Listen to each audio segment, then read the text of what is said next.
There. Okay, finally. Hi everybody. Woohoo! I'm excited to. I haven't done one of these in a while, so I may be a bit rusty.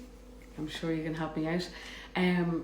So this evening, before I even start, I just want to say how amazing is it that I'm doing it in daylight. It's finally summer creeping in. Okay, so this evening is the tasting, which I'm doing with the Bodega's 695 wines, 3 Sauvignon Blancs, 1 is Argentinian and 2 are Chilean. And I'm going to look at them comparatively, talk about food pairings. I'm sitting in my car waiting to pick up my daughter. Oh, bless. Well, it is, for anybody who wants to do it at a later stage, will be saved on the grid. So yeah, I'm doing some work with Bodega 695, and I'm actually delighted to be doing some work with them because they specialise in quite a lot of South American wines, and I'm definitely an old world girl at heart for sure. But for me, if I'm going to go new world, it's always either Chile or Argentina. And there's such long entrenched histories there, but there's real quality there. They have some of the healthiest vineyards in the world. Due to their location beside the Pacific Ocean, combined with the Andes and the Atacama Desert, they remain free of the very, very dreaded phylloxera, which is like a vine louse. But to cut a long story short, they have the healthiest vineyards in the world then. So therefore, they remain much lower in chemical use in their wines than many, many other countries. Okay, so for me as well, there's a lot of kind of exciting stuff happening in both Chile and Argentina from the younger generation. There's a lot of kind of dynamism and industriousness going on, and experimentation, modern wine techniques, etc. So there's an awful lot of quality and interesting stuff coming out of there at the minute. So this evening, I'm going to start off with the Argentinian, the Paula, okay, and then I will move on to the Carmen, which is the Gran Reserva, okay, and then finally I will be chatting about the Medea Real and Sauvignon Blanc, Gran Reserva, okay. So it's World Sauvignon Blanc Day, and there has been plenty of noise about it, okay, and that's fair enough. Sauvignon Blanc, we have to admit, is one of these particularly recognisable styles, okay. Oz Clarke has a great saying that he talks about New Zealand Sauvignon Blancs, and they're so ripe and aromatic and punchy that you'd need to have the palate of a goat if you didn't get them, okay. And what I'm saying is that, they are very, very fresh, zesty, flavoursome, okay, and they're really, really just distinctive when you kind of smell them on the nose. But also, they are perfect food wines. They really are, just to their high acidity, their high intensity flavours. I could nearly put all my money on. They're on every single wine list in the country. They are available in every single shop, every independent wine shop, supermarket, gastropub, hotel, if we ever get them open again. It's this really broad, ubiquitous style that really transcends across, okay? So the first one I'm tasting is the Paula reference here from the Donna Paula. Now, a lot of you will recognise Donna Paula, and they have real quality in their Malbecs, they do. But they are famous for owning all their own vineyards, okay, which means they have much more control over the ripeness of the grapes, the quality of the grapes, quality of the wines.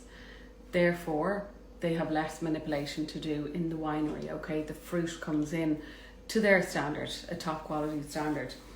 This particular Sauvignon Blanc is grown at about, it's very high, it's grown at about 1,000 metres Sauvignon Blanc, or 1,000 metres high, because the Sauvignon Blanc is quite a cool climate grape, okay. They are very fortunate. They do have these wonderful long summer sunny days, and then they have these gorgeous cool nights. And what's happening for the vine, for the roots of the vines especially, they are allowed to rest, okay. So the grape ceases to ripen overnight. And the aim is really to keep the grapes as long as you can on, I'll answer that question now. The aim is to keep the grapes as long as you can on the vines. The longer the growing season they have, the more flavours and nutrients they can pack into the grapes. So therefore the cool nights allow the grapes to have a little rest, and then the long sunny days allow it to ripen really well. So Patrick was just asking there, should a Sauvignon Blanc be very chilled? They do tend to fare better because of the high acidity if they're super chilled like that. And, you know, in fact, we are tasting a lot of very overcropped and a little bit bland Sauvignon Blancs. So when you have them overly chilled, we don't even notice that they're slightly bland. I personally, like, I've had them out of the fridge for nearly an hour and a half, just because I'm tasting them. But I definitely think that, like, really good quality wines should maybe be out of the fridge a good 45 minutes, maybe an hour beforehand, okay? Because it does tend to dumb down the flavours a little. So this, albeit is from a lovely warm country, Argentina, because of its height, it's actually a cool climate, microclimate, okay?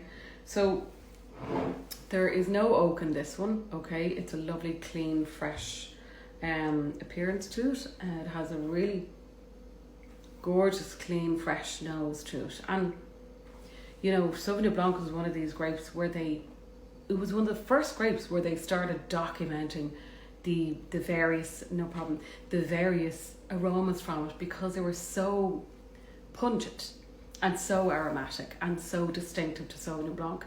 And it has called these methoxypyrazines, but basically it's that grassiness, that herbaceousness, the green peppers, you know, that really, it almost, once you lift it under your nose, you almost feel like you're outside in the forest, you know. So it's really lovely vibrancy from it. And I need to make a special nod to each of the wines tonight. I actually have a very itchy nose. I must be about to have a row with somebody.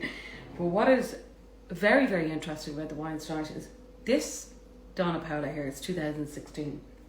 Okay, the Carmen is 2017, and the Medea Real is actually 2014. You know, and the Sauvignon Blanc by nature doesn't have an amazing aging capability structure to it, and they're drank very young and very fresh. But actually I'm really excited to see how they do age this evening.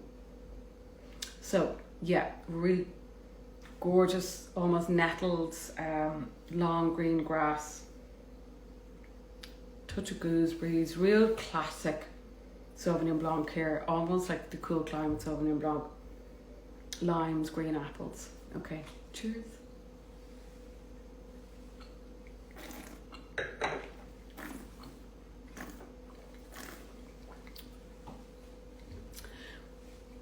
Okay, 2016, I'm particularly impressed. Gorgeous acidity, not too crazy high, okay, and a lovely, it kind of mellows out in the mid palate, so it has a kind of lovely softer feel to it. I was expecting it to be very piercing, but actually it's still very Granny Smith's limes, very green, herbaceous, but it does have a lovely soft finish to it, and it has actually even like a little touch of minerality. It's got major freshness to it. Okay, I'm genuinely surprised at the quality of that from it being 2016. If I was in my local shop and I picked up the 2016, I might be a little bit dubious about bringing it home, but it's incredible, and it has a nice long, you know, it has a nice long fresh finish to it. Okay, if I was pairing this, definitely try it. If you're trying it at home, definitely try with a little bit of the goat's cheese, okay, or even a little bit of the pesto. And I think it kind of reminds me of closer to the Loire style of Sauvignon, you know, so that's why I would tend to go for the goat's cheese. But even something like a pea risotto, or, you know, like the chicken terrine, or maybe like a nice barbecue chicken salad. Okay, there is just gorgeous acidities here. Very, very fresh. I actually think It's really lovely. And, you know, they are talking about how Argentina and Chile are finding these, producing these Sauvignon Blancs that are love this with the goat's cheese. It's really, it's gorgeous with the goat's cheese. But the Chileans and the Argentinians are producing these Sauvignons that are like a really gorgeous medium. No, medium is not the word I'm looking for. Happy medium between, you know the way like the French, the Loire can be very steely, very flinty, very, very piercing. And then you have the New Worlds that are, let's say New Zealand, that is much more tropical, much more lychee, mango, pineapple. And, you know, what we're finding is definitely the Chileans anyway are making that happy medium style. Okay, so this is the Carmen Gran Reserva, okay, and this is the Chilean, produced in Leyda Valley. And in fact, Leyda Valley is one of the kind of quality regions in Chile. It's quite close to the Pacific, so a bit like the altitude. They're getting lovely Saint Tola. Oh my God, what a gorgeous ghost cheese, Patrick, for sure. The vineyards, quite like, let's say, the high altitude with the Argentinian, the vineyards here are very close to the Pacific, which helps to cool them down at night. So again, they get these beautiful, somebody's already pinned the Carmen as their favourite, Hannah has. So they get these beautiful, long, sunny days. And then again, they get lovely, lovely cool nights. And what is really special about Chilean vineyards is they are phylloxera free.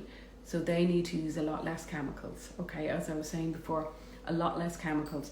They have so much investment from, you know, Torres, top Bordeaux producers, Gonzalez Bias.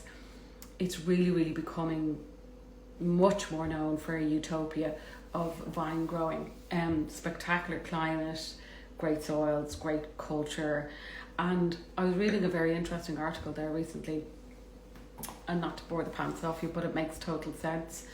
For a long time, Chilean wine industry was dictated quite similar to their political culture, I guess, Pinochet, and what I'm saying was owned by maybe just a handful of small, very large wineries. Whereas now, you know, with the semi-revolution they're having, it's been disarmed nearly, and there's a lot younger guys coming in, younger gals, more, you know, younger people that have travelled the world, that have picked up different skills from all over the world. They're experimenting a lot more. And, you know, if you couple this with the perfect vine growing environment, I really think that Chile is going to be doing some serious stuff in the next 10 years for sure. Okay, so this Sauvignon Blanc, wow, okay, there's already a huge difference on the nose. So this Sauvignon Blanc, again, doesn't have any oak aging, and a lot of Sauvignon Blancs don't, okay? They like to keep them fresh. They, you know, they don't want to create a more buttery style. A lot of them don't, okay? But in this one, they have aged it on its lees, okay? So the lees are like the yeasts that are floating in the wine, and very often they'll rack them off the beginning if they want a really clean, crisp, possibly like the previous one, whereas this has had a little bit of lees aging for a couple of months, okay? And it was left to macerate on its lees as well. That gives it more texture, more weight, more flavour, and just a little bit more complexity, I guess, to the wine, okay? So immediately the nose is a lot riper, okay? I get much more like grapefruits, sweet mandarins, and just a little touch of tropical, really. There's a little touch of lychee maybe, but still quite like sweet citrus, almost like the grapefruit. Those little tangerines, that's the one I'm thinking of. Really fresh, okay? Gorgeous.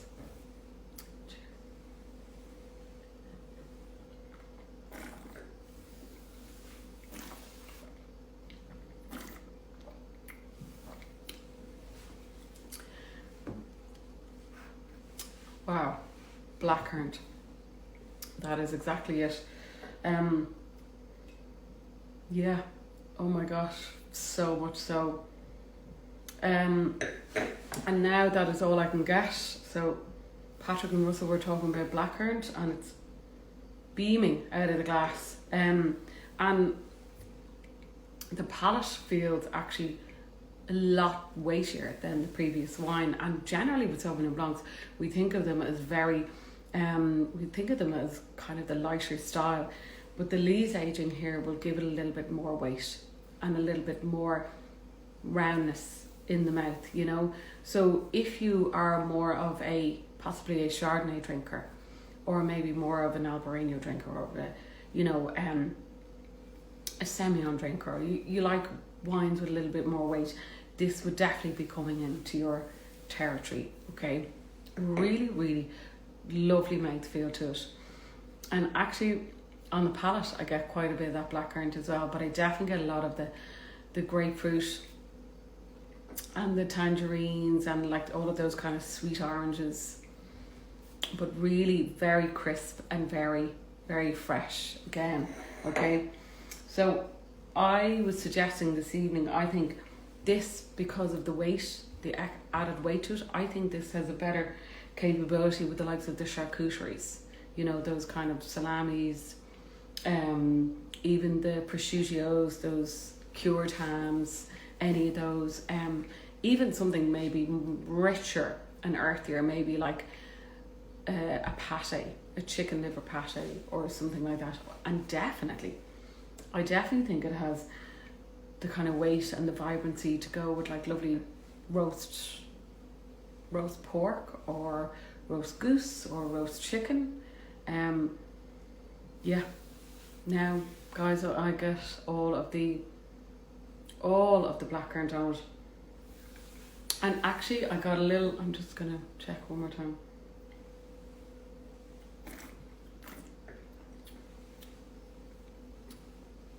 Yeah, I was just double checking there. I forgot to mention. There's almost a lovely saltiness to the finish, and it reminds me a little bit of that kind of Albarino-esque to it. And I'm not majorly surprised because the vineyards are so coastal, you know.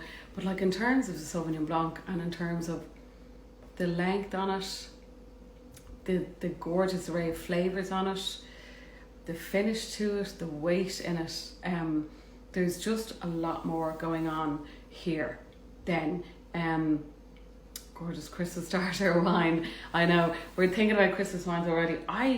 Sometimes I feel like, let's say a Sauvignon Blanc, sometimes I feel it's nearly better as an aperitif because they're quite light and they're a little bit green and they're a little bit piercing. Whereas with something like this, you know, as the guys are saying, I think it has a little bit more weight to it and roundness of the palate to actually pair with a lot of like more earthy, salty, or even like the likes of the prawns and the crab, you know, and it has more of like that kind of intensity of flavour to it. Works well with the Serrano ham. It reminds me very of the Albarino-esque because I can get a little touch of that salinity to it. And it, like, again, as I always say, you know, if we just think about like these wines are so coastal, they're so that edge of salinity to it. Just remember they'll be just so gorgeous with like the monkfish. I would say this with the weightier fish and monkfish, or like the halibut, you know, something sumptuous like John Dory, turbot, all of those really, really lovely savoury white fishes, you know. Okay. I am moving on to the Medea Real, okay, and again this is in the Leda Valley, and I'm actually very, very intrigued to try this one, okay. Why? Because so the Medea Real is their range where it's just the top quality sites, top quality fruit, they just have maybe better production methods to it, oak aging, and funnily enough this wine has a touch of oak aging to it, okay? It's very, very interesting. Already you can see like a little bit more of a golden hue to it, which you don't see a lot with the Sauvignon Blancs. They're generally quite pale and quite clear. But the firstly, the grapes here have been fermented in oak, 20% of oak. And the fermenting of the oak actually allows the fermentation to get a little bit less controlled, let's say. So it's a little bit more open and allows for, you know, a lot more, how would I say, like when you do it in stainless steel, it's very clean, it's very controlled, and it creates these very, very fresh, clean wines. Whereas, you know, a little bit of oak fermentation can open up the fruits and the aromas and really let it loose a little bit, okay? Then the wine is aged for 7 months in oak barrels, okay? Now they are old oak, so it's not that they want to give an oak character to the wine. It's, you know, when the wine is aging in oak barrels, it just has time to infuse maybe, you know, a little bit more air and stuff, okay? If it was in new oak barrels, you'd be getting a lot of that kind of toastiness from it. That's not what they're looking for. They're looking to just add a little bit more intensity of flavour, a little bit more complexity, and possibly a little bit more weight, and definitely a little bit more colour in the wine, okay? So, and I just want to make a note here that it's 2014, okay? Which, for a Sauvignon Blanc, I think for 7 years in, I'm already impressed by the nose, but I know that we should never judge it on the nose, okay? But the nose is gorgeous, okay? So again, like previous, there is a bit of that blackcurrant leaf for sure. But it's definitely like, whew. Firstly, I will say the intensity of the aromas coming off it is probably the most of the three, okay? And actually a really, really good wine to kind of train your nose on, because you can just keep coming back to it, okay? So I get lots of those kind of gooseberries, a little touch of maybe pineapple, touch of kind of guava, mango. It's almost a little bit tropical, but then still I get quite a lot of the grassiness that's going on there. Gosh, yeah, it's absolutely gorgeous. And again, I don't get any overriding oak. Double intensity of the last one. Wow, Patrick's saying he got pear drops, so I'm gonna have a little taste now. But what is amazing about this is you know, it's almost like a fruit basket, you know, and the intensity of it coming up out of the glass.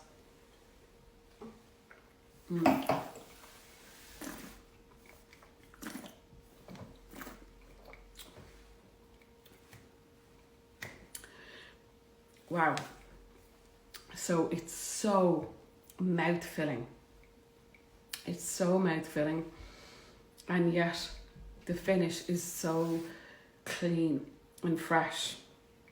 Now, the really ripe tropical aromas that I was getting on the nose, it's actually a lot more subtle, I would say, in the palate. It feels almost fresher, okay? But there's still plenty of, you know, those kind of pineapples, touch of kiwis, touch of the grassiness, baked limes. I do get the pear drops. It almost, to me, it's almost like, yeah, Karen, for me, I think this is my favourite too, Karen.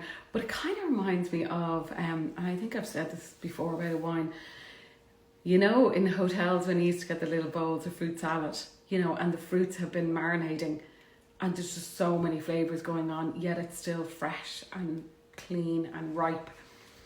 This just reminds me of it. I absolutely think it is gorgeous. And as I always say, like a real testament of quality is the fruits taste as if they've just been picked. They still taste so ripe, you know. It's like I've just had a bite of a Granny Smith, or I've just had, you know, a slice of pear. I've just had a little bit of pineapple. That's what the mouth feels like, okay? Now, I do want to give this a little mention here, okay? And, you know, the alcohol is, of course, very important. And this one, surprisingly enough, is actually 13.5%, but it's so balanced. Like, 13.5 is edging into high alcohol for white wines, but actually, it's so incredibly balanced because of the level of fruit that is there on the palate. I think that's spectacular, okay? And this was 11%, so this kind of nearly classing it as lower alcohol, really. And then the Carmen Grand Reserva is 13%, okay? And let's just say, if I had been doing them in a blind tasting, I probably would have nearly pegged this as, you know, a really, really top quality New Zealand's. But then if I was doing it in the blind tasting, I'm a bit confused because the palate is so much fresher and leaner and crisper and more subtle. And I think, you know, I think a lot of that has to do with the aging on it. There's still a really long finish. The aging is allowing it to mellow out a lot, okay? The nose is very ripe, very pungent, but actually the palate is really, really balanced and really gorgeous, okay? I was saying for food pairings, this I think is just well able for prawns pil or like, you know, an earthy terrine, scallops, crab, lobster. I think that this is, and I think again this is a Christmas Day starter wine, and even more intensity maybe than the Carmen. I'm hugely impressed by it, and it's 2014, you know. So I know, I'd love to know how long they think this might age, because if I'm tasting it, you know, from a wine blind tasting perspective, it definitely feels like there's another couple of years. You know, and I would have eaten my hat and said that I don't think that Sauvignon Blancs age very well, you know. So I should have just said this as well. You know, these are older vines, and when they're older vines, they crop a lot less, and when they are cropping a lot less, it means that there's less grapes on the vine, therefore the nutrients and flavours are going to a smaller amount of grapes and therefore less diluted. So I'm not surprised at the quality. I'm definitely going to open up for any questions if anybody wants to ask me anything in terms of definitely chili. I think it's just going to be such a fantastic area for value for money, but exciting new styles of wine coming along. And you know, people often talk about France and New Zealand for Sauvignon Blancs. Chile is just really, really showing their prowess at the minute, you know, and a lot of it has to do with their very, very balanced weather that they get, the really healthy vineyards, their location right beside the Pacific, and I think a lot to do with, you know, it's time for the old guys to move out and the new younger generation are moving in and they're taking over, and there's a bit of a food and wine, you know, reinvigoration going on there, the culture at the minute, okay? But I definitely really enjoyed all three. I'd be interested to know who enjoyed what the most. So if you are, I will leave this recording saved on the grid, and if you want to purchase them at another time, maybe you didn't have the wines tonight, want to purchase them at another time, the discount code is Bridey's 10, and the pack is available on their website, so you can come and do it again. Apologies, I joined late. Was the last wine you spoke about that surprised you? Yeah, for sure. So the last wine has the 20% of oak aging, and I would have said I'm stuck on Marlborough, New Zealand as my preference. Is that last year? Okay, so I'll talk about that in a second. I am surprised by the subtlety of the oak aging, but actually what the oak aging is doing is giving that weight and the complexity and just the the punchiness of the flavours, but yet the fresh of the finish. Somebody was asking me about the New Zealand's was Sauvignon Blancs. Are they so popular partly due to the price point? I think Barbara New Zealand's are very popular because they offered such a contrast to the Loire Sauvignon Blancs. They really burst on the scene. Thanks Patrick for that. Bridey's 10. They really burst on the scene in maybe the last 10 years, and they offered like a real kind of ripe, juicy alternative to possibly the lean Loire Valley Sauvignon Blancs. Cloudy Bay has helped a lot. Connor, I'm going to chat to you about the 2016 Cloudy Bay there. Cloudy Bay has helped elevate Marlborough itself onto a global scale, and I guess it was just this really welcome alternative to, some people don't like a very steely, very lean wine, okay? And Sancerre and Pouilly-Fumés and those French Loires are very flinty and very steely. The New Zealand's offered a little bit more ripeness, and therefore you could sip away in them. But I think what the Chileans are doing very, very well is finding the kind of in-between balance of the two. The 2016 Cloudy Bay is still great. Connor was tasting it. He told me he was going to taste it. And like, how fabulous is that?